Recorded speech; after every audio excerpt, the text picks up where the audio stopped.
성경에서 가장 위험한 사람은 너무 착한 사람이었습니다. 이 말이 이상하게 들리십니까? 교회에서는 늘 착하게 살라고 가르치는데 성경에서 정작 하나님이 선택하신 사람들을 보면 도무지 착한 사람이 없습니다. 살인자, 가늠한 자, 배신자, 도망자. 성경은 이런 사람들의 이야기로 가득합니다. 반면 성경 어디를 뒤져봐도 완벽한 모범생, 흠없는 의인, 처음부터 끝까지 올바르게 산 사람의 이야기는 찾기 어렵습니다. 왜 그럴까요? 왜 하나님은 착한 사람을 먼저 쓰지 않으셨을까요? 왜 성경의 주인공들은 하나같이 문제 많은 사람들일까요? 오늘 우리는 이 질문에 답하면서 하나님이 보시는 기준과 우리가 보는 기준이 얼마나 다른지, 그리고 왜 실패의 경험이 신앙에서 오히려 자산이 되는지를 함께 살펴보겠습니다. 먼저 성경을 펼쳐서 대표적인 인물들을 살펴보겠습니다. 구약의 가장 큰 영웅 다윗부터 시작해보겠습니다. 다윗은 어떤 사람입니까? 하나님의 마음에 합한 자라고 불린 사람입니다. 시편의 절반 이상을 기록한 신앙의 거인입니다. 이스라엘 역사상 가장 위대한 왕으로 기억됩니다. 그런데 이 다윗의 이력서를 자세히 들여다보면 충격적입니다. 사무엘하 11장을 보면 다윗의 가장 치명적인 죄가 기록되어 있습니다. 왕이 전쟁에 나가야 할 시기에 예루살렘에 머물며 낮잠을 자다가 목욕하는 여인을 보게 됩니다. 그 여인이 바로 충성스러운 부하 우리아의 아내 밧세바입니다. 다윗은 그녀를 불러들여 간음합니다. 그것도 모자라 임신 사실을 숨기기 위해 우리아를 전장 최전방에 배치해 죽게 만듭니다. 계획적 살인입니다. 이것이 전부가 아닙니다. 다윗의 아들 압살롬이 반역을 일으켰을 때 그 반역의 뿌리는 다윗의 가정 안에 있었습니다. 다윗의 아들 암논이 이복 누이 다말을 강간한 사건, 압살롬이 그 복수로 암논을 죽인 사건, 이 모든 비극의 중심에는 다윗의 무능한 아버지 노릇이 있었습니다. 성경은 이런 다윗을 미워하지 않습니다. 있는 그대로 기록합니다. 그런데 하나님은 이 다윗을 내 마음에 합한 자라고 부르십니다. 사도행전 13장 22절에서 바울은 이렇게 말합니다. 내가 이새의 아들 다윗을 만나니 내 마음에 합한 사람이라 내 뜻을 다 행하리라. 어떻게 간음하고 살인한 사람이 하나님의 마음에 합한 자일 수 있습니까? 모세는 어떻습니까? 출애굽의 위대한 지도자, 십계명을 받은 선지자, 이스라엘 민족을 애굽에서 이끌어낸 구원자. 그러나 모세의 시작은 살인자였습니다. 출애굽기 2장을 보면 모세가 애굽 사람을 쳐 죽이고 모래에 감추는 장면이 나옵니다. 그는 도망자가 됩니다. 40년간 광야에서 양이나 치는 신세로 전락합니다. 모세의 문제는 거기서 끝나지 않습니다. 하나님이 그를 부르셨을 때 모세는 온갖 핑계를 대며 거부합니다. 내가 누구이기에 바로에게 가며 이스라엘 자손을 애굽에서 인도하여 내리 그들이 내게 묻기를 그의 이름이 무엇이냐 하리니 내가 무엇이라고 그들에게 말하리. 주여 나는 본래 말을 잘하지 못하는 자니이다. 주여 보낼 만한 자를 보내소서. 하나님이 친히 나타나 부르시는데도 모세는 끝까지 거부합니다. 결국 하나님이 진노하셨다고 성경은 기록합니다. 그런데도 하나님은 모세를 포기하지 않으셨습니다. 이 우유부단하고 도망 다니던 살인자를 통해 출애굽이라는 인류, 역사상 가장 위대한 구원의 드라마를 펼치셨습니다. 신약으로 넘어가 베드로를 보겠습니다. 예수님의 수제자, 초대교회의 기둥, 오순절 성령 강림 이후 3,000명을 회심시킨 설교자. 그러나 베드로의 이력서도 결코 깨끗하지 않습니다. 예수님께서 십자가를 치시기 전밤 베드로는 3번이나 예수님을 부인합니다. 나는 그 사람을 알지 못하노라. 저주하며 맹세하면서 부인합니다. 베드로의 문제는 이것만이 아닙니다. 그는 충동적이고 경솔했습니다. 예수님이 발을 씻기려 하시자 절대로 내 발을 씻기지 못하시리이다라고 거부하다가 예수님이 내가 너를 씻기지 아니하면 내가 나와 상관이 없느니라고 하시자 급히 태도를 바꿔 주여 내 발뿐 아니라 손과 머리도 씻어주옵소서라고 합니다. 일관성이 없습니다. 예수님이 십자가에 대해 예언하시자 베드로는 주여 그리 마옵소서라며 예수님을 붙들고 말립니다. 그러자 예수님은 사탄아 내 뒤로 물러가라는 가장 강한 책망을 하십니다. 겟세마네 동산에서는 예수님께서 기도하시는 동안 잠을 잡니다. 예수님이 잡히시자 칼을 빼어 대제사장의 종 말고의 귀를 자릅니다. 예수님이 원하지 않으시는 방식으로 충동적으로 행동합니다. 그런데 예수님은 이런 베드로에게 너는 베드로라.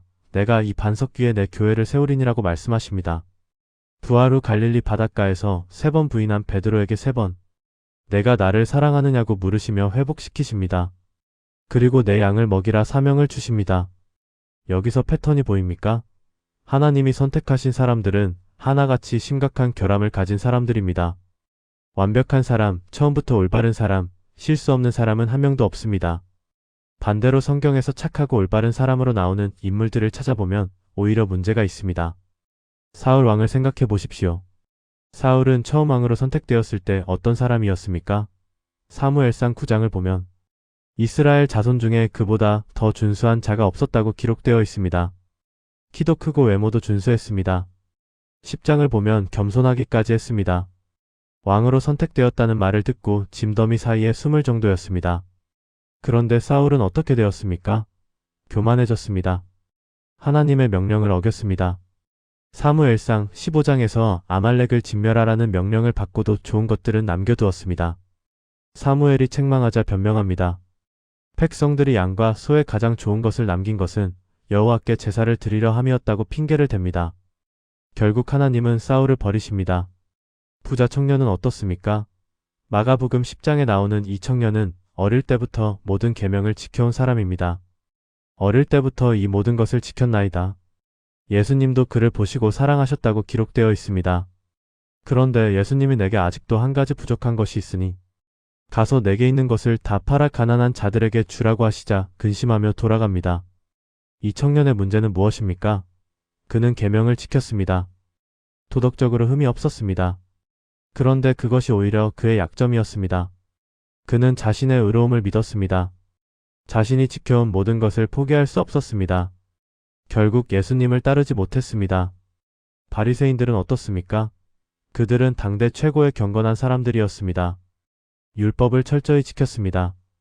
기도하고 금식하고 11조를 정확히 드렸습니다. 그런데 예수님은 이들을 가장 강하게 책망하셨습니다. 화 있을진저 외식하는 서기관들과 바리새인들이여. 마태복음 23장은 이들에 대한 예수님의 통렬한 비판으로 가득합니다. 바리새인들의 문제는 무엇입니까? 그들은 자신들이 의롭다고 생각했습니다. 누가복음 18장의 바리새인과 세리의 비유를 보면 이것이 명확히 드러납니다. 바리새인은 성전에 올라가 하나님이여 나는 다른 사람들 곧 토색, 불에, 간음을 하는 자들과 같지 아니하고 이 세리와도 같지 아니함을 감사하나이다라고 기도합니다. 자기 의를 자랑합니다. 반면 세리는 하나님이여 불쌍히 여기소서 나는 죄인이로소이다라고 기도합니다. 예수님은 이 세리가 의롭다 하심을 받고 집으로 돌아갔다고 말씀하십니다. 자신의 죄를 아는 자가 의롭다 하심을 받았습니다. 자신이 의롭다고 생각한 자는 거부당했습니다. 여기서 우리는 중요한 진리를 발견합니다. 하나님이 보시는 기준과 인간이 보는 기준이 다릅니다. 인간은 외모를 보지만 하나님은 중심을 보십니다. 사무엘상 16장 7절이 이것을 명확히 말합니다. 여호와께서 사무엘에게 이르시되 그의 용모와 키를 보지 말라. 내가 이미 그를 버렸노라. 내가 보는 것은 사람과 같지 아니하니 사람은 외모를 보거니와 나 여호와는 중심을 보느니라. 인간이 보는 선함은 무엇입니까? 외적인 행위입니다. 착하게 행동하는 것, 규칙을 지키는 것, 도덕적으로 흠이 없는 것, 이것들입니다. 그런데 하나님이 보시는 것은 마음입니다. 중심입니다. 그 사람의 내면, 동기 하나님을 향한 자세입니다. 다윗이 왜 하나님의 마음에 합한 자입니까? 그가 완벽해서입니까? 아닙니다. 그는 간음하고 살인했습니다. 그러나 시편 51편을 보십시오. 선지자 나단이 그의 죄를 지적했을 때 다윗이 어떻게 반응했습니까? 하나님이여 주의 인자를 따라 내게 은혜를 베푸시며 주의 많은 긍휼을 따라 내 죄악을 지워주소서. 나의 죄악을 맑게 씻으시며 나의 죄를 깨끗이 제하소서. 물은 나는 내 죄가를 아오니 내 죄가 항상 내 앞에 있나이다. 다윗은 자신의 죄를 인정했습니다. 변명하지 않았습니다. 하나님 앞에 무릎 꿇었습니다. 그의 회개는 진실했습니다. 그래서 하나님은 그를 버리지 않으셨습니다. 다윗의 위대함은 그가 죄를 짓지 않은 데 있지 않습니다. 그가 죄를 지었을 때 어떻게 반응했느냐에 있습니다. 사울과 비교해 보십시오. 사울도 죄를 지었습니다. 하나님의 명령을 어겼습니다. 그런데 사울은 자신의 죄를 인정하지 않았습니다. 변명했습니다. 백성 탓을 했습니다. 심지어 사무엘에게 백성 앞에서 나를 높여달라고 부탁합니다. 자기 이미지를 지키려 했습니다. 하나님보다 사람의 시선을 더 의식했습니다. 모세가 왜 위대한 지도자입니까? 그가 처음부터 완벽해서입니까? 아닙니다. 그는 살인자였고 도망자였습니다. 말도 더듬었습니다. 그러나 하나님 앞에서 겸손했습니다. 민수기 12장 3절은 이 사람 모세는 온유함이 지면의 모든 사람보다 더하더라고 기록합니다. 모세의 위대함은 그의 능력이 아니라 그의 겸손함에 있었습니다.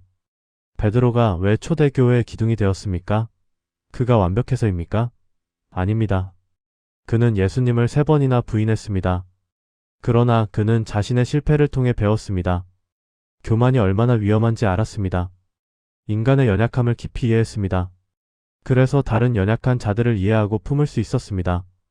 여기서 우리는 깨닫습니다. 하나님이 실패한 사람을 쓰시는 이유는 실패 그 자체를 좋아하시기 때문이 아닙니다. 실패를 통해 얻게 되는 것들 때문입니다. 실패는 사람을 겸손하게 만듭니다. 자신의 한계를 알게 합니다. 하나님의 은혜가 얼마나 필요한지 깨닫게 합니다. 실패 경험이 없는 사람은 교만해지기 쉽습니다. 자신의 능력을 믿습니다. 자신이 이룬 것들을 자랑합니다. 하나님의 도움 없이도 할 수 있다고 생각합니다. 바리새인들이 그랬습니다. 부자 청년이 그랬습니다. 사울이 그랬습니다. 반면 실패를 경험한 사람은 다릅니다. 자신의 연약함을 압니다. 스스로는 아무것도 할 수 없음을 깨닫습니다. 오직 하나님의 은혜로만 살 수 있음을 고백합니다. 그래서 하나님을 더 의지합니다. 하나님께 더 매달립니다. 하나님은 이런 사람을 쓰십니다. 고린도후서 12장에서 바울이 한 고백을 들어보십시오.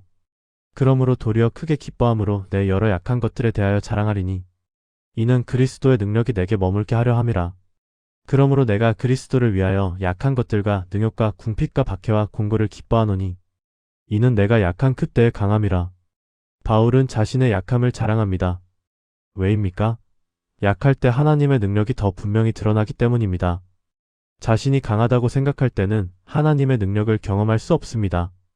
자신의 능력으로 하려고 하기 때문입니다. 그러나 자신이 약하다는 것을 인정할 때 하나님의 능력이 임합니다. 이것이 바로 하나님의 역설입니다. 하나님의 나라에서는 세상의 기준이 뒤집힙니다. 높은 자가 낮아지고 낮은 자가 높아집니다. 첫째가 꼴찌되고 꼴찌가 첫째됩니다. 강한 자가 약하고 약한 자가 강합니다. 의로운 자가 거부당하고 죄인이 받아들여집니다. 예수님의 사역을 보십시오. 예수님은 누구와 함께 하셨습니까? 세리와 죄인들입니다. 바리새인들이 정죄하던 사람들입니다. 사회에서 버림받은 사람들입니다.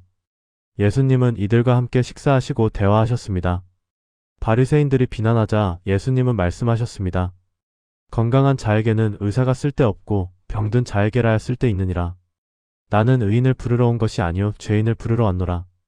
의인을 부르러 온 것이 아니라 죄인을 부르러 왔다는 이 말씀의 의미는 무엇입니까? 의인이 필요 없다는 뜻입니까? 아닙니다. 자신을 의롭다고 생각하는 자는 예수님이 필요 없다고 여기지만 자신이 죄인임을 아는 자는 예수님이 절실히 필요하다는 뜻입니다. 십자가에 달리신 예수님 옆에 두 강도가 있었습니다. 한 강도는 예수님을 조롱했습니다. 내가 그리스도가 아니냐 너와 우리를 구원하라. 다른 강도는 자신의 죄를 인정했습니다. 우리는 우리가 행한 일에 상당한 보응을 받는 것이니 이에 당연하거니와 이 사람이 행한 것은 옳지 않은 것이 없느니라. 그리고 예수님께 간청했습니다. 예수여 당신의 나라에 임하실 때에 나를 기억하소서. 예수님은 이 강도에게 말씀하셨습니다. 내가 진실로 내게 이르노니 오늘 내가 나와 함께 낙원에 있으리라. 자신의 죄를 인정하고 예수님께 나아온 강도는 구원받았습니다. 반면 조롱한 강도는 그대로 죽었습니다. 둘 다 강도였습니다. 둘 다 십자가에 달렸습니다. 차이는 무엇입니까? 자신의 죄를 인정했느냐 하지 않았느냐입니다. 이것이 핵심입니다. 하나님이 찾으시는 것은 완벽한 사람이 아닙니다. 자신의 불완전함을 인정하는 사람입니다. 자신이 죄인임을 아는 사람입니다. 하나님의 은혜가 필요하다고 고백하는 사람입니다. 성경 전체가 이것을 증거합니다. 창세기의 아브라함을 보십시오. 그는 믿음의 조상이라 불립니다. 그런데 그도 실수투성이었습니다. 2번이나 아내를 누이라고 속였습니다. 하갈과의 관계로 이스마엘을 낳았습니다. 그러나 하나님은 그를 버리지 않으셨습니다. 그의 믿음을 보셨기 때문입니다. 야곱은 어떻습니까? 그의 이름 자체가 속이는 자라는 뜻입니다. 형 에서의 장자권을 속여 빼앗았습니다. 아버지를 속여 축복을 가로챘습니다. 외삼촌 라반에게서도 속임을 당했습니다. 그런데 하나님은 이 야곱과 씨름하시고 그의 이름을 이스라엘로 바꾸십니다. 이스라엘 민족의 조상이 됩니다. 요셉은 어떻습니까? 그는 상대적으로 깨끗한 삶을 살았습니다. 그런데 그의 삶은 고난의 연속이었습니다. 형들에게 팔려갔습니다. 노예가 되었습니다. 억울하게 감옥에 갇혔습니다. 왜 이런 일들을 겪어야 했습니까? 창세기 50장에서 요셉은 말합니다. 당신들은 나를 해하려 하였으나 하나님은 그것을 선으로 바꾸사 오늘과 같이 많은 백성의 생명을 구원하게 하시려 하셨나니. 요셉의 고난은 하나님의 큰 계획의 일부였습니다. 그 고난이 없었다면 이스라엘 민족은 기근으로 멸망했을 것입니다. 요셉의 고난은 구원의 통로가 되었습니다. 하나님은 고난도 선으로 바꾸시는 분입니다. 이스라엘의 사사들을 보십시오. 기드온은 겁쟁이였습니다. 삼손은 여자 문제로 실패했습니다. 입다는 첩의 아들이라고 쫓겨났습니다. 그러나 하나님은 이들을 사용하셔서 이스라엘을 구원하셨습니다. 히브리서 11장 믿음의 장에서 이들을 기록하십니다. 선지자들은 어떻습니까? 엘리야는 위대한 선지자였습니다. 갈멜산에서 바알 선지자 450명을 대적했습니다. 하늘에서 불이 내려와 번제를 태웠습니다. 그런데 이세벨의 위협 한마디에 도망갑니다. 로뎀 나무 아래 앉아 죽기를 구합니다. 여호와여 넉넉하오니 지금 내 생명을 거두시옵소서. 예레미야는 어떻습니까? 그는 눈물의 선지자라 불립니다. 자신의 사명을 저주했습니다. 나의 생일이 저주를 받았다면, 나의 어머니가 나를 낳던 날이 복이 없었다면. 그러나 하나님은 이런 예레미야를 통해 말씀하셨습니다. 요나는 하나님의 명령을 정면으로 거부하고 도망갔습니다. 물고기 뱃속에 들어가서야 회개했습니다. 그러나 니느웨가 회개하자 오히려 화를 냈습니다. 차라리 죽는 것이 사는 것보다 나으니이다. 그런데 하나님은 이 요나를 통해 니느웨를 구원하셨습니다. 신약의 제자들을 보십시오. 12제자 중 가장 열정적이었던 베드로는 예수님을 부인했습니다. 야고보와 요한은 예수님 좌우편 자리를 달라고 요구했습니다. 도마는 의심했습니다. 마태는 셀이었습니다. 시몬은 열심당원이었습니다. 유다는 예수님을 팔았습니다. 이들은 완벽한 사람들이 아니었습니다. 그러나 예수님은 이들을 선택하셨습니다. 3년 동안 함께 하시며 훈련하셨습니다. 실수할 때마다 가르치셨습니다. 그리고 부활 후 이들에게 성령을 보내주셨습니다. 이들을 통해 복음이 온 세상에 전파되었습니다. 바울을 보십시오. 그는 교회를 박해하던 사람이었습니다. 스데반이 돌에 맞아 죽을 때 그 옷을 지켰습니다. 다메섹으로 가는 길에 예수님을 만나기 전까지 그는 그리스도인들을 잡아 죽이는 일에 열심이었습니다. 그런데 하나님은 이 바울을 이방인의 사도로 삼으셨습니다. 바울은 자신을 죄인 중의 괴수라고 불렀습니다. 디모데전서 1장 15절입니다. 미쁘다 모든 사람이 받을 만한 이 말이여. 그리스도 예수께서 죄인을 구원하시려고 세상에 임하셨다 하였도다. 죄인 중에 내가 괴수니라. 바울은 자신의 과거를 잊지 않았습니다. 그 과거가 그를 겸손하게 만들었습니다.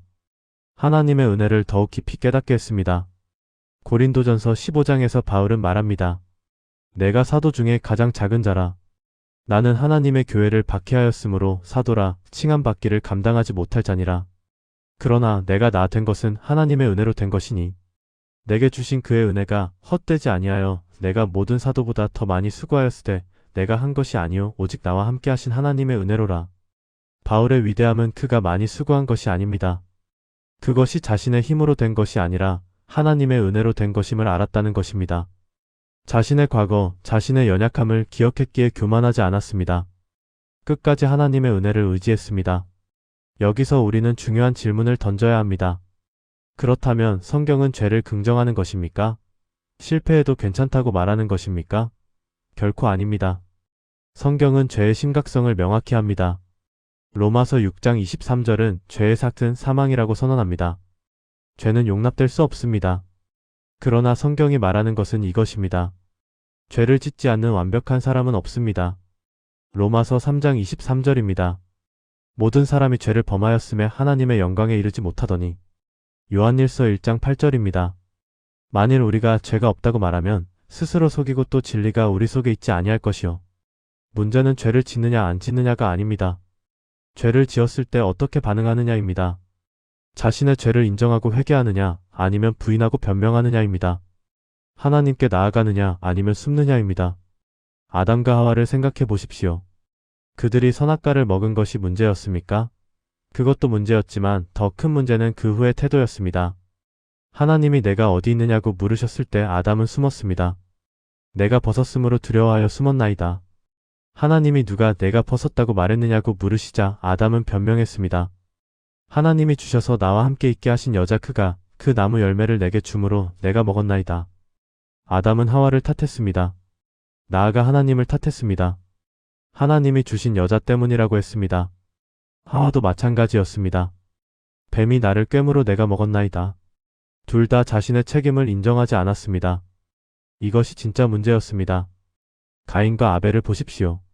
하나님이 가인의 제사는 받지 않으시고 아벨의 제사는 받으셨습니다. 왜입니까? 히브리서 11장 4절은 믿음으로 아벨은 가인보다 더 나은 제사를 하나님께 드림으로 의로운 자라 하시는 증거를 얻었다고 말합니다. 제사 자체가 아니라 마음의 태도가 달랐습니다. 가인의 얼굴이 변하고 분해하자 하나님이 물으십니다. 내가 분하여 함은 어찌함이며 안색이 변함은 어찌함이냐? 내가 선을 행하면 어찌 낯을 들지 못하겠느냐? 선을 행하지 아니하면 죄가 문에 엎드려 있느니라. 하나님은 가인에게 기회를 주십니다. 회개할 기회를 주십니다. 그러나 가인은 회개하지 않았습니다. 대신 동생 아벨을 죽였습니다. 하나님이 내 아우가 어디 있느냐고 물으시자 내가 알지 못하나이다. 내가 내 아우를 지키는 자니이까라고 대답합니다. 거짓말하고 책임을 회피합니다. 결국 가인은 땅에서 저주를 받습니다. 다윗과 사울의 차이가 여기 있습니다. 둘 다 죄를 지었습니다. 그러나 다윗은 회개했고 사울은 변명했습니다. 다윗은 하나님께 나아갔고 사울은 자기 이미지를 지키려 했습니다. 결과는 완전히 달랐습니다. 베드로와 유다의 차이도 여기 있습니다. 둘 다 예수님을 배신했습니다. 베드로는 부인했고 유다는 팔았습니다. 그러나 베드로는 통곡하며 회개했습니다. 반면 유다는 후회했지만 예수님께 돌아오지 않았습니다. 대신 스스로 목숨을 끊었습니다. 회개와 후회는 다릅니다. 후회는 자기 중심적입니다. 내가 손해보는 것, 내가 망한 것을 슬퍼합니다. 회개는 하나님 중심적입니다. 하나님께 죄를 지은 것, 하나님을 슬프게 한 것을 슬퍼합니다. 후회는 행위에 초점을 맞춥니다. 회개는 관계에 초점을 맞춥니다. 그렇다면 왜 착함이 신앙에서 위험해질 수 있습니까? 착함 자체가 나쁜 것은 아닙니다. 문제는 자신의 착함을 의지할 때입니다. 자신의 의로움을 자랑할 때입니다. 자신이 다른 사람보다 낫다고 생각할 때입니다.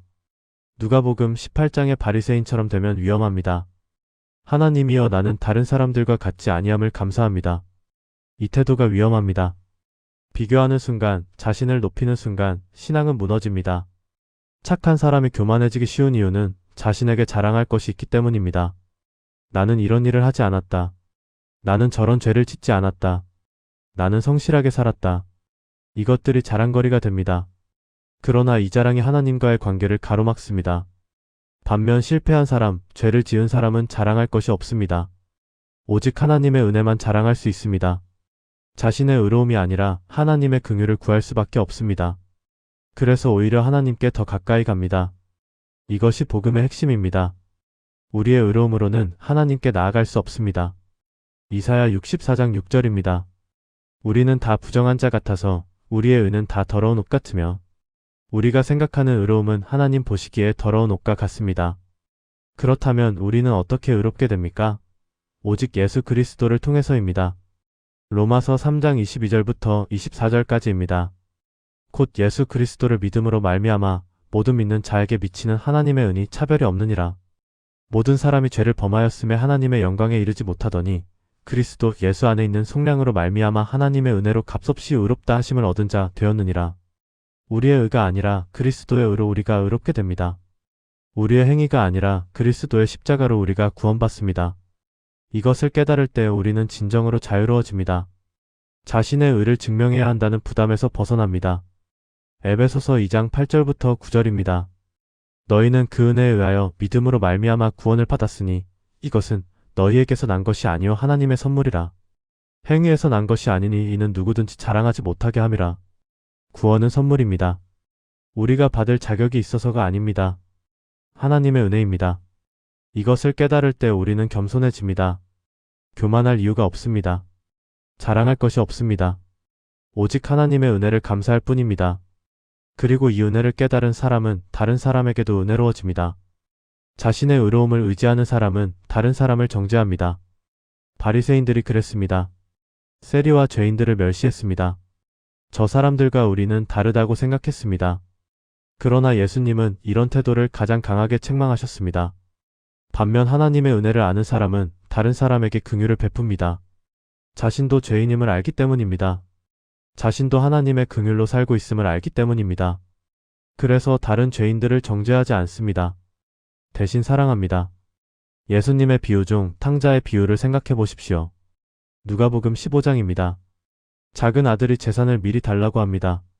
아버지는 주십니다. 아들은 먼 나라로 가서 허랑방탕하게 재산을 다 탕진합니다. 돼지먹이로 배를 채우려 할 정도로 공공해집니다. 아들이 정신을 차리고 돌아옵니다. 아버지, 내가 하늘과 아버지께 죄를 지었사오니 지금부터는 아버지의 아들이라 일컬음을 감당하지 못하겠나이다. 나를 품꾼의 하나로 보소서. 그런데 아버지의 반응은 놀랍습니다. 달려가 목을 안고 입을 맞춥니다. 제일 좋은 옷을 입히고 손에 가락지를 끼우고 발에 신을 신깁니다. 살찐 송아지를 잡아 잔치를 베풉니다. 이것이 하나님의 마음입니다. 돌아오는 죄인을 기다리시고 환영하십니다.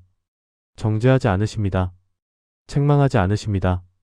대신 용서하시고 회복시키십니다. 이것이 복음입니다. 그런데 비유는 여기서 끝나지 않습니다. 큰아들이 등장합니다. 큰아들은 늘 아버지 곁에 있었습니다. 아버지를 섬겼습니다. 명령을 어긴 적이 없습니다.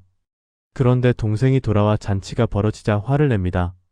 내가 여러 해 아버지를 섬겨 명을 어김이 없거늘 내게는 염소 새끼라도 주어 나와 내 벗으로 즐기게 하신 일이 없더니 아버지의 살림을 창기와 함께 먹어버린 이 아들이 돌아옴의 일을 위하여 살찐 송아지를 잡으셨나이다. 큰아들의 말이 틀렸습니까? 사실은 맞습니다. 그는 정말로 아버지를 성실히 섬겼습니다. 동생은 정말로 재산을 낭비했습니다. 그러나 큰아들의 태도에 문제가 있습니다. 그는 자신의 섬김을 자랑합니다. 동생을 정죄합니다. 아버지의 은혜를 이해하지 못합니다. 아버지는 큰아들에게 말합니다. 얘, 너는 항상 나와 함께 있으니 내 것이 다 내 것이로되 이 내 동생은 죽었다가 살아났으며 내가 잃었다가 얻었기로 우리가 즐거워하고 기뻐하는 것이 마땅하다. 아버지의 마음은 두 아들을 다 사랑하는 것입니다.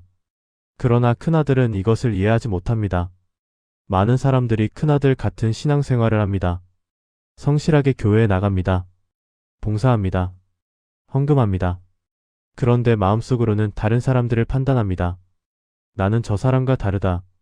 나는 이렇게 열심히 사는데 저 사람은 왜 저 모양일까? 이런 생각을 합니다. 이것이 바로 바리새인의 신앙입니다.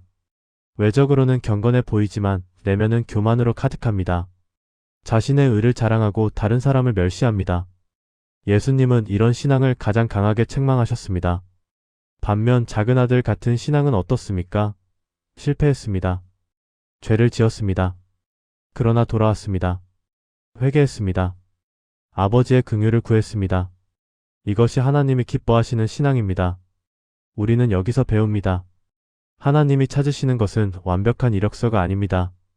흠 없는 과거가 아닙니다. 자랑할 만한 업적이 아닙니다. 하나님이 찾으시는 것은 겸손한 마음입니다. 회개하는 영입니다. 하나님의 은혜를 아는 심령입니다. 시편 51편 17절입니다. 하나님께서 구하시는 제사는 상한 심령이라 하나님이여 상하고 통회하는 마음을 주께서 멸시하지 아니하시리이다. 하나님이 원하시는 제사는 화려한 예물이 아닙니다. 상한 심령입니다. 자신의 죄를 아프게 여기는 마음입니다. 이사야 66장 2절입니다. 나 여호와가 말하노라 나의 손이 이 모든 것을 지어서 다 이루었느니라. 물은 마음이 가난하고 심령에 통회하며 내 말을 듣고 떠는 자 그 사람은 내가 돌아보려니와. 하나님이 돌아보시는 사람은 누구입니까? 마음이 가난한 자입니다. 심령에 통회하는 자입니다. 예수님의 팔복을 생각해 보십시오. 마태복음 5장 3절입니다. 심령이 가난한 자는 복이 있나니 천국이 그들의 것이며. 첫 번째 복이 무엇입니까? 심령이 가난한 것입니다. 자신의 영적 파산을 아는 것입니다. 자신에게 아무것도 없음을 인정하는 것입니다. 4절입니다. 애통하는 자는 복이 있나니 그들이 위로를 받을 것이며. 무엇을 애통합니까? 자신의 죄를 애통합니다. 세상의 불의를 애통합니다. 하나님과 멀어진 것을 애통합니다. 5절입니다. 온유한 자는 복이 있나니 그들이 땅을 기업으로 받을 것이며. 온유함은 약함이 아닙니다. 자신의 힘을 내려놓고 하나님께 맡기는 것입니다. 자기 주장을 내세우지 않는 것입니다. 이것들이 세상의 기준으로는 약점입니다. 심령이 가난하다는 것, 애통한다는 것, 온유하다는 것. 세상은 이런 것들을 무시합니다. 대신 자신감 있는 자, 강한 자, 자기 주장이 뚜렷한 자를 높입니다. 그러나 하나님의 나라는 다릅니다. 야고보서 4장 6절입니다. 하나님은 교만한 자를 대적하시되 겸손한 자에게는 은혜를 주시느니라. 하나님은 교만한 자를 대적하십니다. 자신의 의로움을 자랑하는 자, 자신의 능력을 믿는 자를 대적하십니다. 반면 겸손한 자에게는 은혜를 주십니다. 베드로전서 5장 5절도 같은 말씀을 합니다. 젊은 자들아, 이와 같이 장로들에게 순종하고 다 서로 겸손으로 허리를 동이라. 하나님은 교만한 자를 대적하시되 겸손한 자들에게는 은혜를 주시느니라. 하나님의 은혜는 겸손한 자에게 임합니다. 그렇다면 우리는 어떻게 해야 합니까? 먼저 자신을 정직하게 봐야 합니다. 자신의 죄를 인정해야 합니다. 자신의 연약함을 받아들여야 합니다. 자신이 하나님의 은혜 없이는 아무것도 할 수 없는 존재임을 깨달아야 합니다. 시편 139편 23절과 24절입니다. 하나님이여 나를 살피사 내 마음을 아시며 나를 시험하사 내 뜻을 아옵소서. 내게 무슨 악한 행위가 있나 보시고 나를 영원한 길로 인도하소서. 다윗은 하나님께 자신을 살펴달라고 기도합니다. 자신의 악한 행위를 발견해달라고 구합니다. 우리도 이런 기도가 필요합니다. 자신의 죄를 숨기거나 변명하지 말아야 합니다. 하나님 앞에 정직해야 합니다. 하나님은 이미 다 아십니다. 우리가 숨긴다고 숨겨지지 않습니다. 차라리 솔직히 고백하는 것이 낫습니다. 요한일서 1장 9절입니다. 만일 우리가 우리 죄를 자백하면 그는 미쁘시고 의로우사 우리 죄를 사하시며 우리를 모든 불의에서 깨끗하게 하실 것이요. 죄를 자백하면 용서받습니다. 깨끗함을 받습니다. 이것이 복음입니다. 둘째로 하나님의 은혜를 깊이 깨달아야 합니다. 우리가 구원받은 것은 우리의 의로움 때문이 아닙니다. 우리의 착함 때문이 아닙니다. 오직 하나님의 은혜입니다. 이것을 늘 기억해야 합니다. 디도서 3장 4절부터 7절까지입니다. 우리 구주 하나님의 자비와 사람 사랑하심이 나타날 때 우리를 구원하시되 우리가 행한 바 의로운 행위로 말미암지 아니하고 오직 그의 긍휼하심을 따라 중생의 씻음과 성령의 새롭게 하심으로 하셨나니 성령을 우리 구주 예수 그리스도로 말미암아 우리에게 풍성히 부어주사 우리로 그의 은혜를 힘입어 의롭다 하심을 얻어 영생의 소망을 따라 상속자가 되게 하려 하심이라. 우리의 행위가 아니라 그의 긍휼로 구원받았습니다. 이것을 깨달을 때 교만할 수 없습니다. 자랑할 수 없습니다. 오직 감사할 뿐입니다. 셋째로 다른 사람을 판단하지 말아야 합니다. 마태복음 7장 1절입니다. 비판을 받지 아니하려거든 비판하지 말라. 우리에게 다른 사람을 판단할 자격이 없습니다. 우리도 죄인이기 때문입니다. 로마서 2장 1절입니다. 그러므로 남을 판단하는 사람아, 누구를 막론하고 내가 핑계하지 못할 것은 남을 판단하는 것으로 내가 너를 정죄함이니 판단하는 내가 같은 일을 행함이니라. 남을 판단할 때 우리 자신도 같은 죄를 짓고 있습니다. 야고보서 4장 12절입니다. 입법자와 재판관은 한 분이시니 능히 구원하기도 하시며 멸하기도 하시느니라. 너는 누구에게 이웃을 판단하느냐? 판단하실 분은 하나님 한 분뿐입니다. 우리는 누구를 판단할 자격이 없습니다. 대신 사랑해야 합니다. 용서해야 합니다. 에베소서 4장 32절입니다. 서로 친절하게 하며 불쌍히 여기며 서로 용서하기를 하나님이 그리스도 안에서 너희를 용서하심과 같이 하라. 하나님이 우리를 용서하신 것처럼 우리도 다른 사람을 용서해야 합니다. 골로새서 3장 13절입니다. 누가 누구에게 불만이 있거든 서로 용납하여 피차 용서하되 주께서 너희를 용서하신 것 같이 너희도 그리하고. 우리가 받은 용서를 기억하면 다른 사람을 용서할 수 있습니다. 넷째로 계속해서 하나님께 의지해야 합니다. 자신의 힘을 믿지 말아야 합니다. 잠언 3장 5절과 6절입니다. 너는 마음을 다하여 여호와를 신뢰하고 내 명철을 의지하지 말라. 너는 범사의 그를 인정하라. 그리하면 내 길을 지도하시리라. 우리의 명철이 아니라 하나님을 신뢰해야 합니다. 우리의 판단이 아니라 하나님의 인도를 구해야 합니다. 예레미야 17장 5절부터 8절까지입니다. 나 여호와가 이같이 말하노라. 무릇 사람을 믿으며 육신으로 그의 힘을 삼고 마음이 여호와에게서 떠난 그 사람은 저주를 받을 것이라. 그는 사막의 떨기나무 같아서 좋은 일이 오는 것을 보지 못하고 광야 간조한 곳 건건한 땅 사람이 살지 않는 땅에 살리라.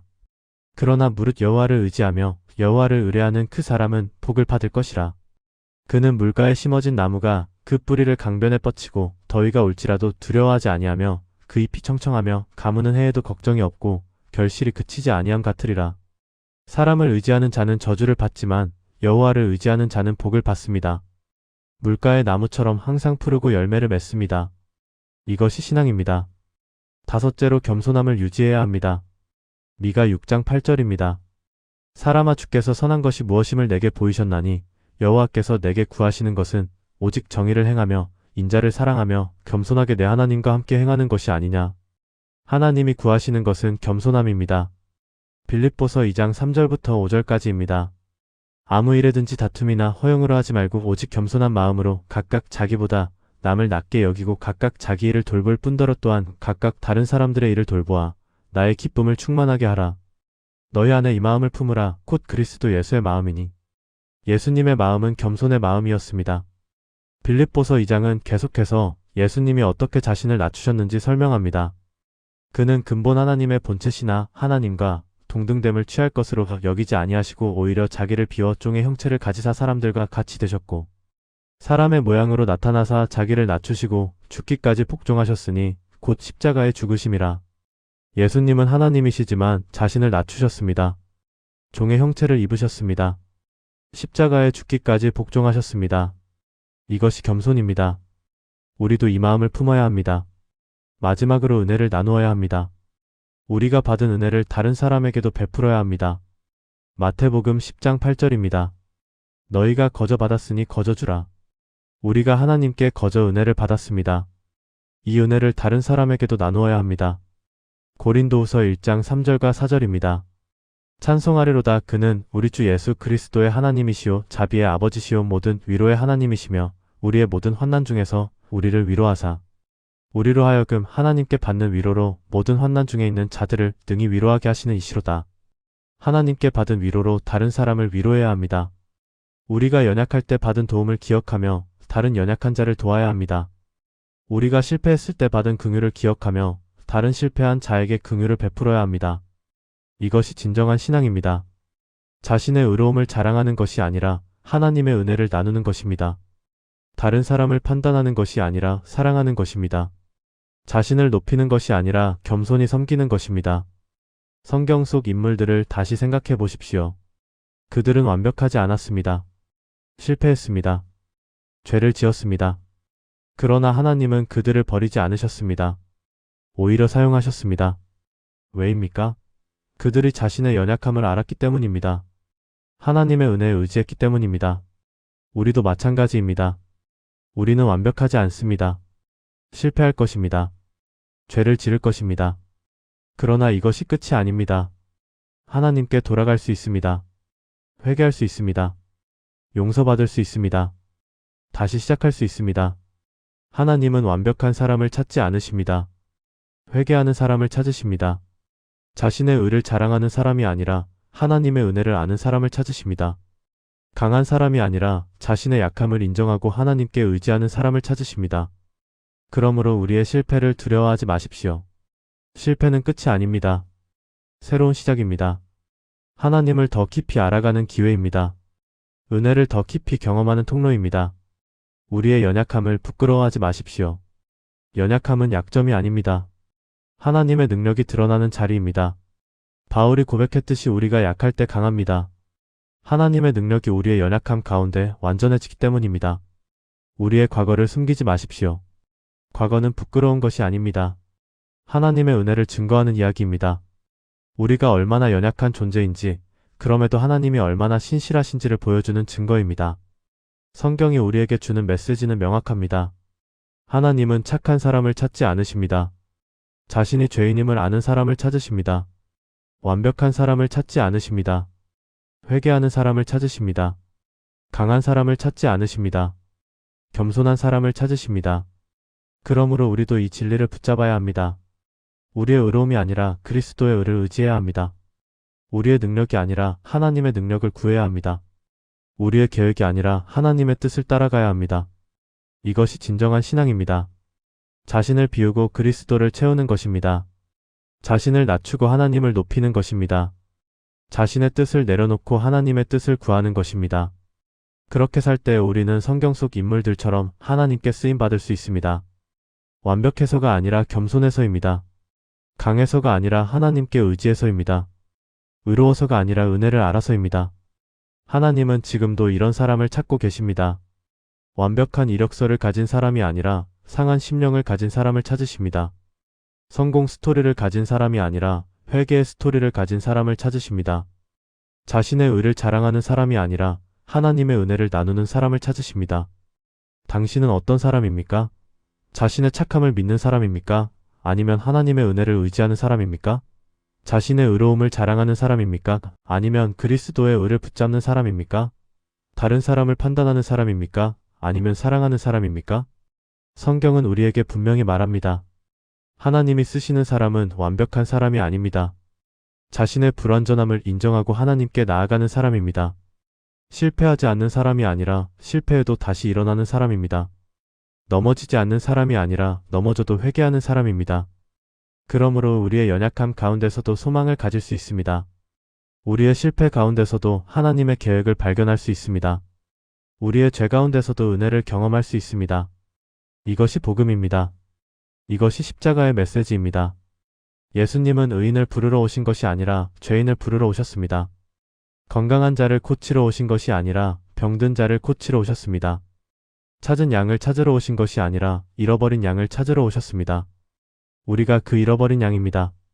우리가 그 병든 자입니다. 우리가 그 죄인입니다. 그리고 예수님은 우리를 위해 오셨습니다. 우리를 찾으셨습니다. 우리를 사랑하셨습니다. 우리를 위해 십자가에 달리셨습니다. 이 사랑을 기억하십시오. 이 은혜를 붙잡으십시오. 그리고 이 사랑으로 다른 사람을 사랑하십시오. 이 은혜를 나누십시오. 그것이 우리가 할 일입니다. 그것이 진정한 신앙입니다. 성경 속 선한 사람들이 실패한 이유는 그들이 자신의 선함을 믿었기 때문입니다. 반면 문제 많은 사람들이 쓰임받은 이유는 그들이 하나님의 은혜를 의지했기 때문입니다. 이것이 핵심입니다. 이것이 차이입니다. 당신은 어떤 삶을 선택하시겠습니까? 자신의 의를 증명하려는 삶입니까? 아니면 하나님의 은혜를 증거하는 삶입니까? 선택은 당신의 것입니다. 그러나 성경은 분명히 말합니다. 하나님이 기뻐하시는 삶이 무엇인지를 분명히 보여줍니다. 오늘 이 메시지를 통해 당신의 관점이 바뀌기를 바랍니다. 완벽해야 한다는 부담에서 벗어나기를 바랍니다. 대신 하나님의 은혜 안에서 자유를 누리기를 바랍니다. 실패를 두려워하지 않고 회개를 통해 성장하는 삶을 살기를 바랍니다. 하나님은 당신을 있는 그대로 사랑하십니다. 당신이 완벽해서가 아닙니다. 당신이 그분의 자녀이기 때문입니다. 당신이 착해서가 아닙니다. 그분이 선하시기 때문입니다. 당신이 자격이 있어서가 아닙니다. 그분의 은혜 때문입니다. 이 사랑을 받아들이십시오. 이 은혜 안에 거하십시오. 그리고 이 사랑으로 살아가십시오. 그것이 하나님이 원하시는 삶입니다. 그것이 성경이 보여주는 신앙입니다. 그것이 진정한 기독교입니다. 성경에는 완벽한 사람이 없습니다. 그러나 은혜 받은 사람은 많습니다. 실패하지 않은 사람은 없습니다. 그러나 회개한 사람은 많습니다. 죄짓지 않은 사람은 없습니다. 그러나 용서받은 사람은 많습니다. 당신도 그 중 하나가 될 수 있습니다. 당신도 하나님께 쓰임 받을 수 있습니다. 완벽해서가 아니라 겸손해서입니다. 강해서가 아니라 하나님을 의지해서입니다. 의로워서가 아니라 은혜를 알아서입니다. 이것이 오늘 우리가 깨달아야 할 진리입니다.